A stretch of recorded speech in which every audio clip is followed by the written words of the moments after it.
शुक्लाम्बरधरम् विष्णुम् शशिवर्णम् चतुर्भुजम् प्रसन्नवदनम् ध्यायेत् सर्वविघ्नोपशान्तये।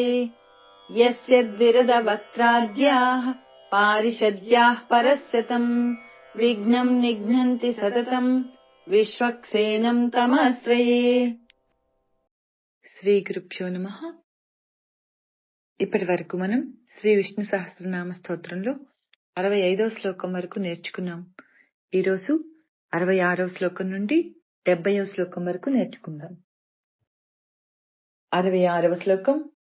స్వక్ష స్వక్ష స్వంగ స్వంగ శతానందో శతానందో నందిర్ నందిర్ జ్యోతిర్ జ్యోతిర్ గణేశ్వరః గణేశ్వరః విజితాత్మా విజితాత్మా విధేయాత్మా విధేయాత్మా సత్కీర్తి సత్కీర్తి ఛిన్న సంశయః చిన్న సంశయః. స్వక్ష స్వక్ష స్వంగ స్వంగ శతానందో శతానందో నందిర్ నందిర్ జ్యోతిర్ జ్యోతిర్ గణేశ్వరః గణేశ్వరః విజితాత్మా విజితాత్మా విధేయాత్మా విధేయాత్మా సత్కీర్తి సత్కీర్తి ఛిన్న సంశయః చిన్న సంశయః ఛిన్న సంశయః. చిన్న సంశయః. స్వక్షస్వంగ శతానందో స్వక్షస్వంగ శతానందో నందిర్జ్యోతిర్ నందిర్జ్యోతిర్ గణేశ్వరః గణేశ్వరః విజితాత్మా విధేయాత్మా విజితాత్మా విధేయాత్మా సత్కీర్తి ఛిన్న సంశయః సత్కీర్తి చిన్న సంశయః. స్వక్షస్వంగ శతానందో స్వక్షస్వంగ శతానందో నందిర్జ్యోతిర్గణేశ్వరః నందిర్జ్యోతిర్గణేశ్వరః విజితాత్మా విధేయాత్మా విజితాత్మా విధేయాత్మా సత్కీర్తిశ్చిన్న సంశయః సత్కీర్తిశ్చిన్న సంశయః.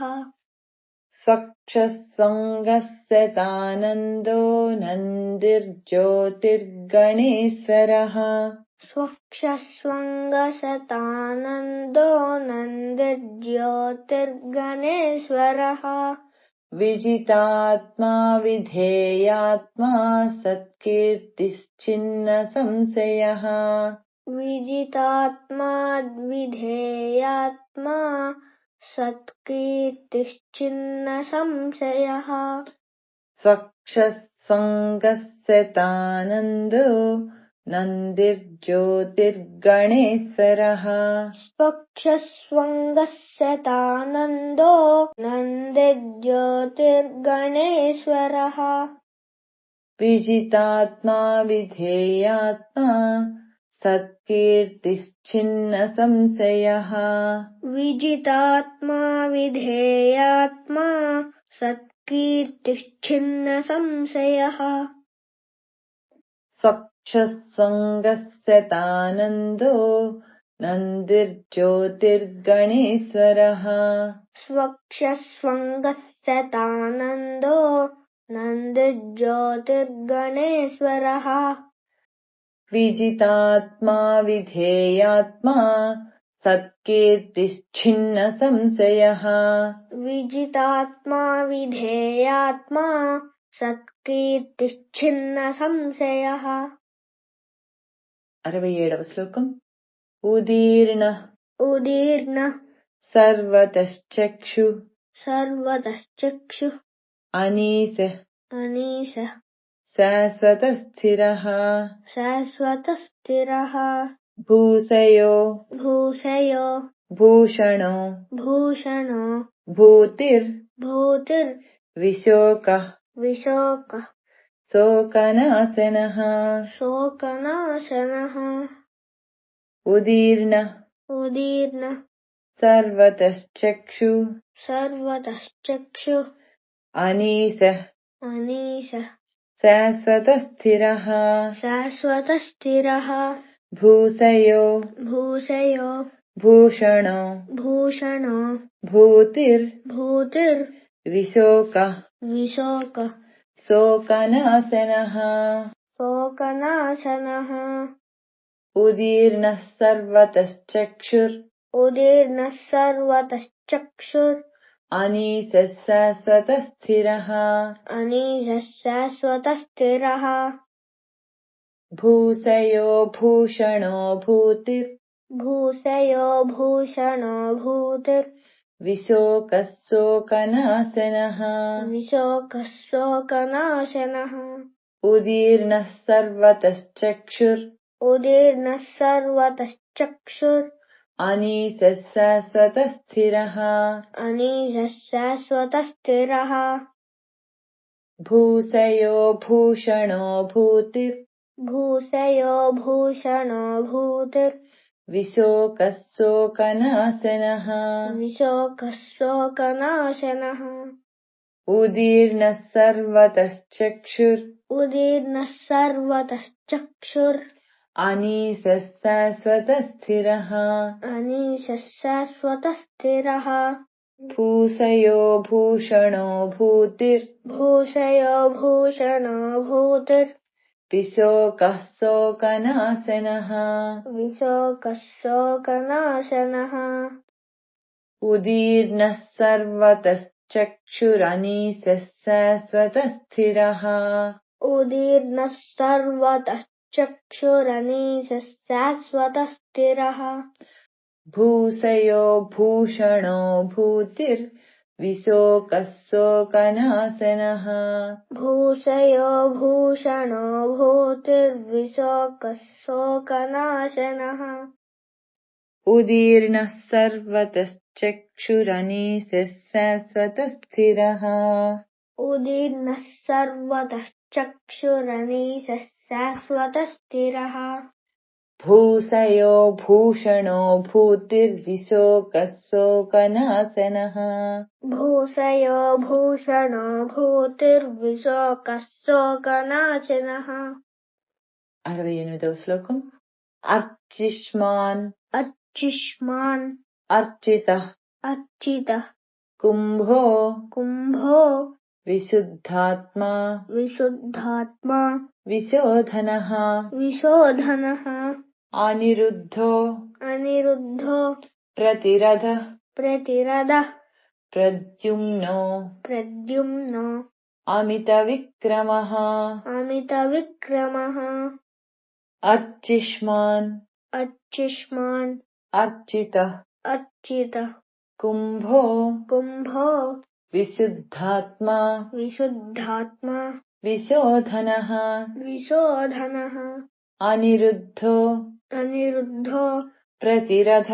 प्रतिरथः प्रद्युम्नो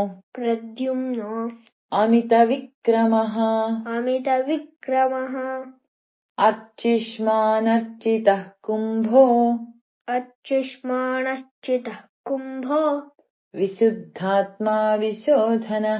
विशुद्धात्मा विशोधनः अनिरुद्धो प्रतिरथः प्रद्युम्नो अमितविक्रमः अर्चिष्मानर्चितः कुम्भो विशुद्धात्मा विशोधनः अनिरुद्धो प्रतिरथः प्रद्युम्नो अमितविक्रमः अर्चिष्मानर्चितः कुम्भो विशुद्धात्मा विशोधनः अनिरुद्धो प्रतिरथः प्रद्युम्नो अमितविक्रमः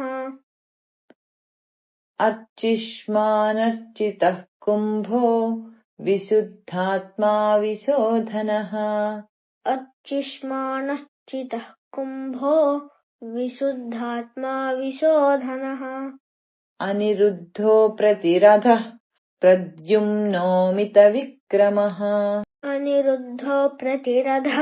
प्रद्युम्नोऽमितविक्रमः अर्चिष्मानर्चितः कुम्भो विशुद्धात्मा विशोधनः अर्चिष्मानर्चितः कुम्भो विशुद्धात्मा विशोधनः अनिरुद्धो प्रतिरथः प्रद्युम्नोऽमितविक्रमः अनिरुद्धो प्रतिरथः प्रद्युम्नोऽमितविक्रमः 69వ శ్లోకం कालनेमिनिः कालनेमिनिः वीरः वीरः सौरिः सौरिः सूरजनेश्वरः सूरजनेश्वरः त्रिलोकात्मा त्रिलोकात्मा त्रिलोकेशः त्रिलोकेशः केशवः केशवः केशिहा हरिः केशिहा हरिः कालनेमिनिः कालनेमिनिः वीरः वीरः सौरिः सौरिः सूरजनेश्वरः सूरजनेश्वरः त्रिलोकात्मा त्रिलोकात्मा त्रिलोकेशः त्रिलोकेशः केशवः केशवः केशिहा हरिः केशिहा हरिः कालनेमिनिः वीरः कालनेमिनिः वीरः सौरिः सूरजनेश्वरः सौरिः सूरजनेश्वरः त्रिलोकात्मा त्रिलोकेशः त्रिलोकात्मा त्रिलोकेशः केशवः केशिहा हरिः केशवः केशिहा हरिः कालनेमिनिः वीरः कालनेमिनिः वीरः सौरिः सूरजनेश्वरः सौरिः सूरजनेश्वरः त्रिलोकात्मा त्रिलोकेशः त्रिलोकात्मा त्रिलोकेशः केशवः केशिहा हरिः केशवः केशिहा हरिः कालनेमिनिः वीरः सौरिः सूरजनेश्वरः कालनेमिनिः वीरः सौरिः सूरजनेश्वरः त्रिलोकात्मा त्रिलोकेशः केशवः केशिहा हरिः त्रिलोकात्मा त्रिलोकेशः केशवः केशिहा हरिः कालनेमिनिः वीरः सौरिः सूरजनेश्वरः कालनेमिनिः वीरः सौरिः सूरजनेश्वरः त्रिलोकात्मा त्रिलोकेशः केशवः केशिहा हरिः त्रिलोकात्मा त्रिलोकेशः केशवः केशिहा हरिः 70వ శ్లోకం कामदेवः कामदेवः कामपालः कामपालः कामीकान्तः कामीकान्तः कृतागमः कृतागमः अनिर्देश्य वपुर् अनिर्देश्य वपुर् विष्णुर् वीरो वीरो अनन्तो अनन्तो धनञ्जयः धनञ्जयः कामदेवः कामदेवः कामपालः कामपालः कामीकान्तः कामीकान्तः कृतागमः कृतागमः अनिर्देश्य वपुर् अनिर्देश्य वपुर् विष्णुर् वीरोऽनन्तो वीरोऽनन्तो धनञ्जयः धनञ्जयः कामदेवः कामपालः कामदेवः कामपालः कामीकान्तः कृतागमः कामीकान्तः कृतागमः अनिर्देश्य वपुर् अनिर्देश्य वपुर् अनिर्देश्य वपुर्विष्णु अनिर्देश्य वपुर्विष्णु वीरोऽनन्तो धनुञ्जयः वीरोऽनन्तो धनुञ्जयः वीरोऽनन्तो धनञ्जयः वीरोऽनन्तो धनञ्जयः कामदेवः कामपालः कामदेवः कामपालः కామీ కాంతః కృతాగమః कामीकान्तः कृतागमः అనిర్దేశ్య వపుర్విష్ణుర్ अनिर्देश्य వీరోనంతో ధనంజయః वीरोऽनन्तो धनञ्जयः కామదేవః కామపాలః కామీకాంతః కృతాగమః कामदेवः कामपालः कामीकान्तः कृतागमः అనిర్దేశ్య వపుర్విష్ణుర్వీరోనంతో ధనంజయః अनिर्देश्य वपुर्विष्णुर्वीरोऽनन्तो धनञ्जयः కామదేవః కామపాలః కామీకాంతః కృతాగమః कामदेवः कामपालः कामीकान्तः कृतागमः అనిర్దేశ్య వపుర్విష్ణుర్వీరోనంతో ధనంజయః अनिर्देश्य वपुर्विष्णुर्वीरोऽनन्तो धनञ्जयः 66వ శ్లోకం నుండి 70వ శ్లోకం వరకు ఒకసారి వరుసగా. స్వచ్ఛసంగస్సతానందో నందిర్జ్యోతిర్గణేశ్వరః విజితాత్మా విధేయాత్మా సత్కీర్తిశ్చిన్న సంశయః ఉదీర్ణః సర్వతశ్చక్షురనీశः శాశ్వతः స్థిరः భూషయో భూషణో భూతిర్విశోకः శోకనాశనः అర్చిష్మానర్చితः కుంభో విశుద్ధాత్మా విశోధనः అనిరుద్ధో ప్రతిరథः ప్రద్యుమ్నోమిత విక్రమः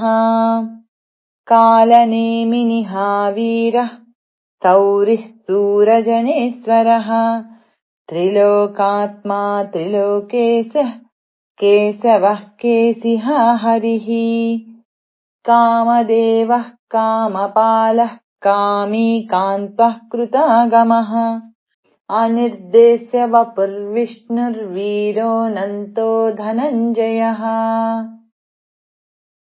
ఈరోజు 66వ శ్లోకం నుండి 70వ శ్లోకం వరకు నేర్చుకున్నాం. రేపు 71వ శ్లోకం నుండి 75వ శ్లోకం వరకు నేర్చుకుందాం. వాసుదేవ.